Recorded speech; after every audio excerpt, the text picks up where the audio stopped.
Welcome to Cyber Ahead with AI, the podcast where we explore how AI is transforming cybersecurity from strategy to execution and what's really working for today's leaders. I'm your host, Parth Shah. Each episode, I sit down with founders, leaders, and innovators who are pushing the boundaries of security and technology. Today, I'm very excited to introduce you to Dan Chmielewski. Dan has been a veteran in the cybersecurity PR industry.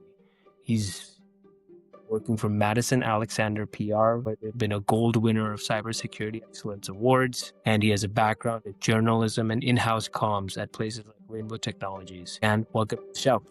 Thanks so much. I appreciate that. Awesome. Dan, I'd love to start with your background. How did you get started and what are you up to? Okay. I went to school for public relations and wound up picking up a dual degree in journalism. And the differentiation with my agency and a number of them is that we have a lot of folks on my team that have worked as journalists. So there are times we put our editor's hat on for clients and test what they want to talk about, and we'll try to poke holes in the story, and it makes their story stronger by doing so. And it's just one of those things. So, I started in central New York. I had worked for a tech company that played in satellite TV and cable TV security, and that gave me my start in high tech. I then moved to a local area networking company in Metro Boston, and it was a company called Proteon, and they actually invented the multi-protocol router, but Cisco wound up getting the de facto standard and became the market leader in that particular space. I was in the Boston market for about 9 years, and then my wife, who's a journalist, got an opportunity to move to Southern California and work for the Orange County Register, and we said, I guess we're doing this, and we left the Northeast, and we moved to Southern California, and I loved it here ever since. And then I was with Rainbow Technologies for 5 years as their director of CorpCom, and they were acquired by SafeNet, and the SafeNet decided they were going to keep the junior members of the marketing team at Rainbow. And I had met with two analysts from IDC at the RSA conference, and they encouraged me to start my own thing. And then like 3 days after the show, this company fell into my lap and said, yeah, we were told we should hire you. And it got started, and that company wound up winning 3 of the top 4 awards at the Interop show in Las Vegas about a few months later, and I picked up a second client quickly, and then a third, and the third one required me to be incorporated, so called some attorneys, did some paperwork, and that was 21 years ago. So the team right now is about 11 people. We have folks in New England, some folks in Florida, some folks in the Bay Area, and the rest are in Southern California. The team is senior. The thing about public relations is that second word, not the first word. It's a relationship business. So we have spent, more than almost 30 years of cybersecurity background building relationships with analysts and reporters and editors. And I always tell people, treat that brand new reporter at a trade book with kindness and respect, because that person in 15, 20 years is going to be editing stories at the Wall Street Journal. And that's how we've always treated someone. We always try to be helpful and work out things with folks. And that's how it rolls. And folks who are on the senior side, we talk about the old days before the web and the internet, and how we used to fax press releases to the entire press list and just commandeer the company corporate fax machine for the day. And now that's all done in a couple of clicks with an email, and putting stuff out over the wire was a lot more easier. It's just one of those things. So, the whole thing, if you're in technology, marketing, technology, public relations, you learn to use new technology on a regular basis. So, we're constantly playing around with apps and new tools, and AI, of course, is one of those. That's amazing. Amazing journey. And now as the principal and founder of Madison PR, it's amazing what you guys have built in the last 2 decades. Thank you. Well, we have a lot of fun. I'm fortunate. The people I work with are also my friends, so we have a really good time. We spend a lot of time on our client calls having, fun, and we do fun works.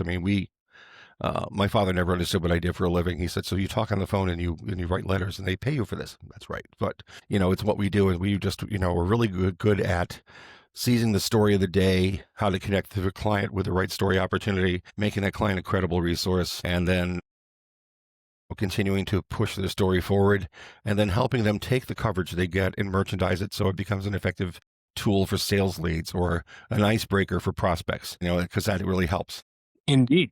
And so, you obviously worked in the cybersecurity industry very long, and there's more vendors than ever before. Yes, there is. And so what are the biggest mistakes you're seeing when you're working with founders who are trying to craft like their thought leadership story? That's a great question. the thing is, when you're dealing with some founders, they have a great idea. This is their baby. They have spent a lot of time on it. And what really we try to help them do is, okay, who are you selling to? What's the technology problem your product or technology solves for the persons you're trying to sell to? And then how do you differentiate yourself versus competitors? And there are occasions we'll have a founder that will work with us and say, oh, we don't have any competition at all. And my first thought is, well, if you have no competition, that means there's no market. You have to be competing with someone, even if you compete with somebody, third of the way on your product and somebody else another third of the way. But you absolutely have competition, people that have other choices to buy other than just your product. So how do you it's about selling the problem it solves for your customer. And then once you determine what the problem it solves for your customer, how do you make that product even better? How do you get it to do more things? Everyone wants to sell the Fortune 500, but the SMB or Global 2000, that's a bigger market. So what markets are you selling to? How are you selling? And what are your obstacles there? So products like AI are a wonderful tool that can be used in marketing to do a simple fact check. Hey, I have a product that's going to do this. What companies are in this particular space? And you go to ChatGPT or Grok or any of the other AI services out there, and it will spit out some answers for you pretty quickly. My caution on that is don't just rely on what you get from the AI. Double check it, fact check it with other things. Look at some market reports from some industry analysts out there so you know that Grok isn't lying to you. It does happen. We had an announcement for a client of ours that got around to funding out of Scotland, and a story popped up. And the story popped up with a photo of a building with the client's name on it with a wrong logo. It identified two people that were the founders of the company that don't exist and aren't part of the company. And what we did was we tried to, our client said, can you have the story taken down? Well, there was nobody to ask to take the story down. It's still out there in the ether if you go looking for it. But what we try to do is pitch this to journalists out there saying, hey, this happened to this client. This is the epitome of fake news, if you will. They reported the funding round, but the people associated with it aren't with the company. The picture is phony. It's fake. And this is evidence that, journalists can never really be replaced by AI, that you still need people that are fact checking and getting a balanced story and reporting factual information. But nobody bit for the story because, a lot of journalists are also using AI for various things. And I don't think AI will ever replace a newsroom. I think it's used to augment certain things, and it certainly does now, but I don't think it replaces it. It's never going to capture a sense of humor a certain writer will have, or the creativity of a headline writer, for example. Red tape holds up new bridge. Really, it's red tape that's holding up the bridge? Okay. So just stuff like that, okay? Thanks for sharing that perspective. That's a very, very interesting perspective when you look at it like that. Like you talked about how the art hasn't changed, just the mediums and the channels Right. have changed, obviously, with technology. And so, have you seen like demand shift from, say, traditional media to like niche cybersecurity newsletters, podcasts, and communities? Well, again, there are more consumers of news today than ever before, okay? But the audience is a fraction of what it used to be. I mean, back in the days when we had three major TV networks, the whole nation tuned into one of the three. Now, and then cable TV came into play, and then satellite TV came into play. And now the streaming services offer what's considered a good audience. Let's look at Fox News, for example. Their ratings nightly, an episode of SpongeBob SquarePants on Nickelodeon does better. It's a fractional thing. So people have the ability to choose. So the whole key is, for whatever communications medium you want to use, what's the best one to reach the people that you can sell your product to, or why you want to learn more about you? And my wife is a journalist, and she works over at Reuters, and she was speaking to a journalism class at Long Beach State in California 2 days ago. And the kids were all asking, is there going to be any jobs left because isn't AI going to replace us? And she's like, no, but she said, you also don't have to wait to get hired by someone. If you have a voice and you have a story to share, you can start your own Substack and start publishing yourself and gain a following. And I want to point out, if you look over at the recent changes at Paramount, where Mr. Ellison has acquired Paramount from Sherry Redstone. They brought in Barry Weiss. They paid $150 million for the Free Press. And the Free Press is it's a news site, with a conservative point of view, much like when the New York Times reports facts from a liberal point of view, the Free Press does it from a conservative point of view. But it's factual information, and the story's well told. That site did not exist 5 years ago.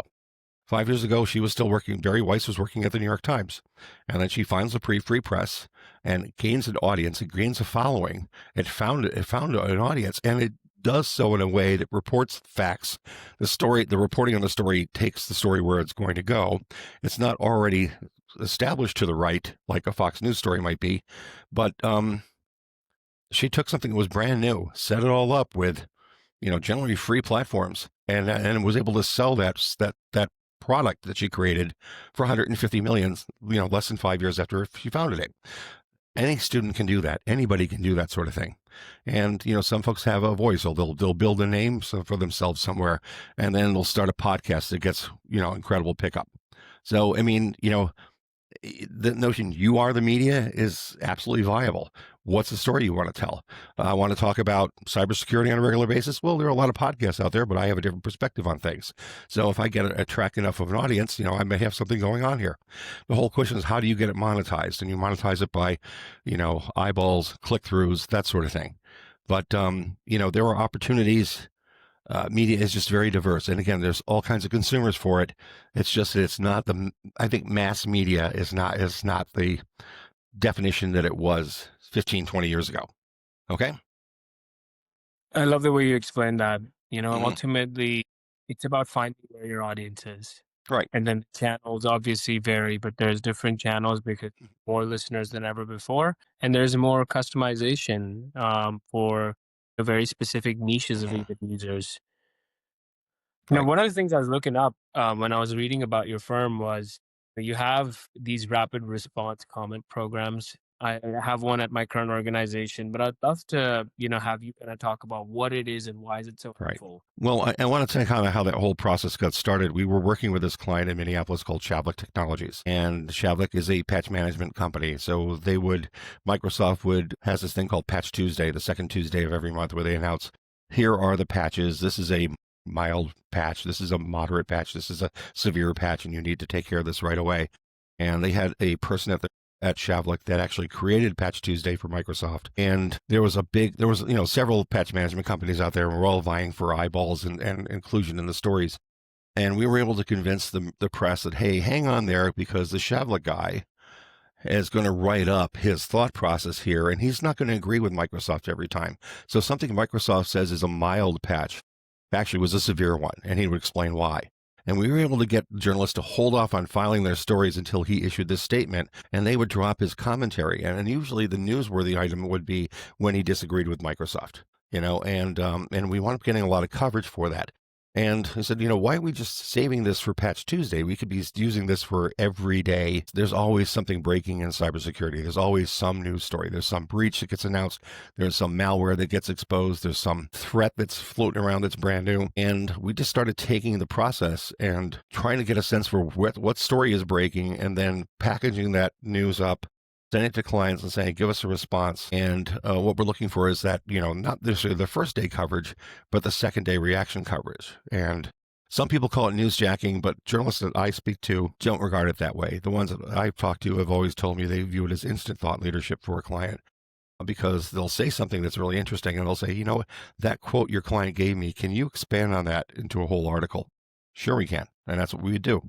But it comes down to, there are some marketeers and founders out there that think, oh, this is ambulance chasing. It absolutely isn't. You want to be established as a security thought leader? Get out there and say what's on your mind on this. Is this an unacceptable breach that happened? Should this have been fixed? Should it be? Don't tie it back to your company or your product and how you would have fixed it. Instead, talk about, why it happened and why it shouldn't be happening. And don't be afraid to speak the truth. I had one wonderful client named Phil Lieberman. He was with a privileged access management company called Lieberman Software. And we were with him for close to 10 years until he sold his company to Bomgar. And the pitch for Phil was, he is brilliant when it comes to security technology. He can explain complex technology in plain English. And the thing that was a real kicker for the press was, I can't control a thing he says. And he was a partner of Microsoft, but he would openly criticize Microsoft if he felt they deserved it. And that makes news. Founders, go out there and if you're telling the truth and, you have a good relationship with one of your partners, what you say is going to be okay. That's how it rolls. That's very Yeah. interesting. Now we're Thanks for pondering. sharing that perspective. You know, I think, and dispelling kind of the misconception. It is really thought leadership. Ultimately, for a lot of It absolutely founders, is. when you know a topic and you know it deeply, and now you have an opportunity to comment on something, eyes are tuned into. It's nice to provide that perspective, and Right. eventually, if you provide enough perspective, I mean, hmm when people start looking for anything, they start to see hmm your name pop up in a lot of places. And again, newsrooms are really tight right now. I mean, in many cases, they're understaffed, okay, and overworked, and they're producing every single day. You have to have breaking news to bring people to your site on a regular basis. So what we try to do is offer them something. I mean, the old way of doing it was, hey, you made a pitch, they responded to the pitch, let's set up an interview, and that still happens. That hasn't changed. But if they want to get a story out fast, here's a quote. It is addresses the topic at hand. It has meaningful text to it, meaningful context. Here you go. Just here's the proper attribution, and that is one of the differentiations of being with the PR agency, where we have a solid journalism background to our careers, where we can give a good quote, and it might get edited a little bit by the editor. That's fine, but at least it's helpful to a reporter, and they'll use the story.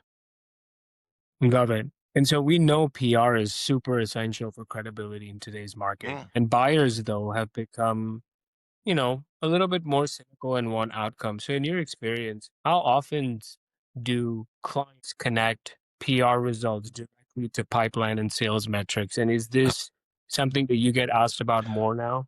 It's something we've been talking about on a regular basis for years. Actually, what we try to do is when coverage comes in, and we usually have an idea that's come in that day or the next day, and we have various tools to help us identify coverage that we may not have seen. We gather up the coverage very quickly with hot links, shoot an email back to the client, and we want the client to take those stories and either add them to their company webpage under the newsroom a banner, and then get that out to the sales field.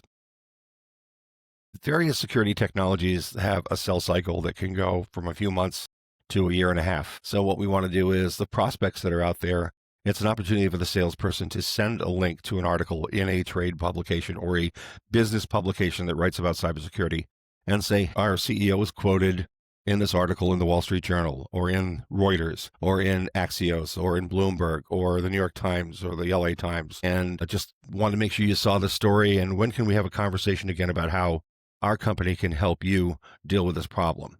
And it's just called merchandising PR. And and again, back in the day, companies with a technical sales force, their sales guys had a really well done Rolodex, and if they left, they took the Rolodex with them, which spawned the whole customer relationship management industry. So all that information got fed into, a database within the company, and you could identify what your high performers are doing versus your poor performers, and then try to educate the poor performers to mimic successful behaviors. So that same thing happens now, but now you've got a string of communication. So if somebody leaves, the new person that comes in and replaces that professional can look at the history of them talking to ABC company about a number of interactions. That, hey, I'm sorry, John left about 2 weeks ago, but I've taken over his spot. And I see you guys have been talking about pen testing as a service using AI. And I'd like to pick up the ball. And by the way, here was a story that ran in SE Magazine about that, where one of our executives was quoted. And then you have the salespeople follow up on that stuff. It's just a useful tool. And again, when there's a lot of marketing choices to make, you can still buy advertising. And I do actually encourage companies to advertise because it does support those trade journals out there. You can do web seminars. You can hold, coffees in various cities. You can invite people to come for a presentation and see how that goes. But PR is something that you could just be doing on a day-to-day basis. It helps you identify how you're doing versus your competitor. We're getting asked a lot for something called a share of voice report. And usually we can take that down to here are the competitors you're most competing with. There are other ones. If there's somebody really dominating, well, maybe they have an awful lot of news that month, or they're spending a lot more money. And the more money you spend, the more time you buy. And the more time you buy, the more things you can do with your PR firm. So that's just one of those things. I love that.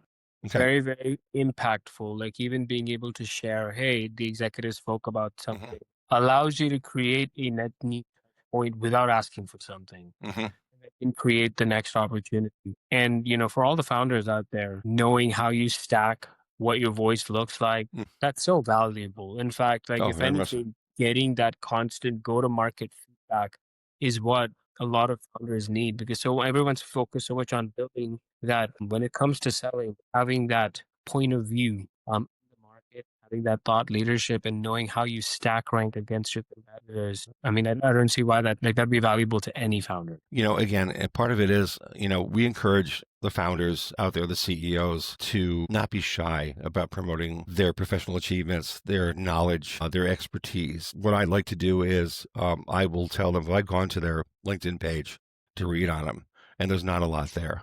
I want them to take 4 or 5 hours to start extracting stuff from their career and add that to their LinkedIn page. The tier one press that's out there, Dow Jones, Associated Press, Reuters, Axios, Bloomberg, any of the big wire services, there are tools that PR people have. There's ProfNet, which identifies opportunities that reporters are looking for help on. The same thing with a service called Hero, which is help every reporter out. They'll broadcast, here are the journalists that are working on something in real estate, working on something in restaurants, somebody working in technology, somebody working in healthcare. Here are the stories they're working on.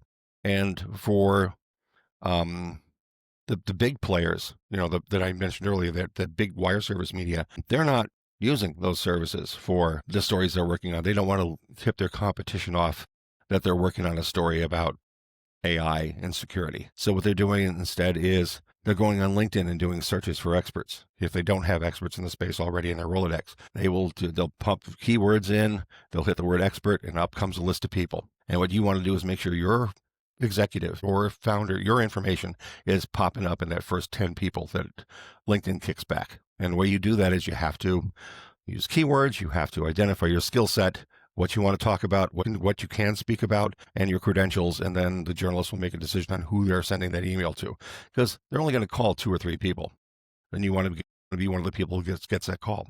So there are tips and tricks for all sorts of things. So what I always try to emphasize with founders and executives is when you do a press interview with a journalist, with an analyst, it might be the first time you've ever spoken to them, but it shouldn't be the last.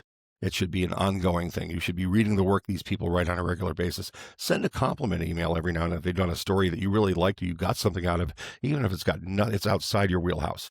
It's just a good thing to do. You're building a relationship with a reporter. You want to become across as trustworthy.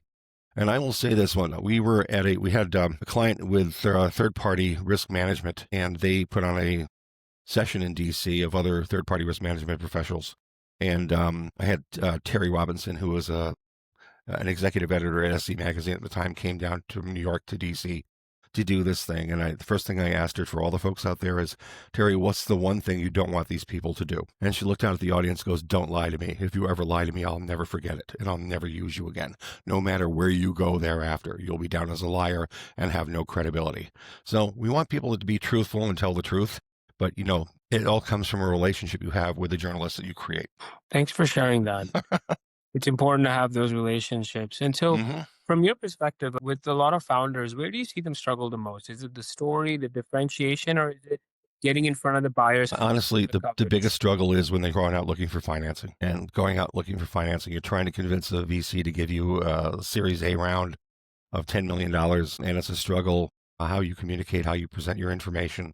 And even if you don't have any funding, you just have some angel funding or friends and family funding, I would advise you hire someone and do your PR for you, because we had another client of ours who was in the quantum encryption space, and they were out looking for funding, but they had engaged us and we got a lot of coverage for them. So when they sent out their package of information to VCs to present themselves, their credentials, their technology, the last part of that was all the coverage they got from reacting to breaking news, thought leadership articles that were written and placed, press releases they had done where they had announced a new partnership or introduced a new product. I think it's important for the venture capitalists to see these guys have something going on. If you are pitching a brand new company and they haven't been written about anywhere, some editors are going to type it into Google, and if they don't pop up, period, at all, they're going to have, probably not going to get that call back. So it's like, use your PR agency, get your name out there, show up in search engines, show up and share voice reports, even, comment on things that are outside your wheelhouse, because you're a security thought leader. And if you're not in that space, you do have a perspective on what the way that particular segment of cybersecurity should be done. That's very insightful. Thanks for sharing that. Even I You bet. look back to my own founder journey, and I wished we had met back then, because I would have had to, I should have worked with you from the get go. And I think that's one of the mistakes I made, was not getting myself out there, not really focusing on. You know, there are a lot of good people in PR in the cybersecurity industry, a lot of really good people. And there are some people that are not good at all. And the people that are not good are the ones that guarantee you results in big publications like Fortune and Forbes or USA Today or whatever. And what they're doing is they're taking advantage of the paid content opportunities through, let's say, the Forbes Technology Council to buy space. And then they'll ask you a couple of questions. They get those questions, and those answers are fed into ChatGPT, which spits out an article, which they then try to place with Forbes because they paid for the space. Well, that's not ethical to guarantee coverage. There's no way a PR person can ethically promise and guarantee you'll get coverage. They'll do the best they can. PR is a best effort service. But, whenever someone's out there guaranteeing tier one coverage for very little money, buyer beware. That's like, is it too good to be true? It is. So if you could wave a wand, right, Huh. and solve one downstream for PR problem for your security clients, meaning what happened after the article is dropped and the Oh. coverage is started, what would it be? The one thing we all, our agency founders like is, we do such good work for one client that the word of mouth kicks in, and then people spread the word, and then you get a phone call from one of their friends who's got a different company. And that does happen. That is true. That's something, that's a dream that does come true. Yeah. I just wish it was more often, shall we say. It is one of those things. I think that it's like anything else. Word of mouth is very powerful. You ask, hey, I've got a problem. What do you think I should do? Well, hire these guys. They're really good. They know what they're doing. Yeah, there needs to be more of that. Okay. The other things, I'm a little old fashioned too in some respects. We had one client that was in a space, and a much larger competitors approached us and said, hey, we want you guys to take on our PR, but you got to complete this RFP. And I talked about it with my team, and it was literally 4 times the budget that a client we had had for 5 years was paying us. But we talked as a team and said, you know what? They treat us really well. They pay their bills on time. They're always grateful for whatever we get. So I went back to that bigger company and said, I'm sorry, I'm going to stay with these guys. But if you'd like to hire us, why don't you just buy that firm and we'll become your agency? And there was some laughter around there. But, old-fashioned things like, paying your bills on time is important. Loyalty, trust. If there's something wrong with a client and the client's not happy, I want them to pick up the phone and call me and say, this isn't working. We need to fix this. I want to hear it, and I will fix it, but I need to know what the problem is first. And then likewise, there are occasions we fired a client because, expectations are out of whack. So that's how it rolls. And that's like, that's the R in the PR. It's all about the relationship. It is. It really is a relationship business. Reciprocity. This has been very, very, very insightful. Thank you, Dan. For any cybersecurity founder or executive that's listening and they want to get the word out, where can they find you in Madison, Alex? Oh, well, you can find me a couple of places. My email is dchm@MadisonAlexanderPR. That's because my last name is very hard to spell. And Chmielewski is no walk through the woods. When I worked in radio, my air name was Dan Roberts. That's why. Our website is www.MadisonAlexanderPR.com. I am on Twitter at TechFlack, TECFLACK. I'm also on it, MadAlexPR. On Twitter, you can reach me out that way. LinkedIn's always a great way to find me. There are actually 2 profiles for me. One that says principal, and the other one that says CEO. I'm not sure how the second one was built, but that happened, so I've taken control of it. That's the way to work. And we have, our team is senior, they're experienced. I don't have any junior employees. My youngest person's in her mid-30s and has been with me about 3 years, but has been doing financial journalism prior to that. So we have a senior team, and I've got nothing against the kids. I just think they should learn somewhere else and then come work with me. So that's how that rolls. I love that. Dan, thank you for taking the time, and I wish you and your team nothing but continued success. I'll be sure to add all of that information about your email. Thank you very much. Show notes. And wonderful questions, by the way. It really made me think about a few things. So thank you very much for that. Absolutely, Dan. Well, thank you, and I hope you have a wonderful weekend. I plan to.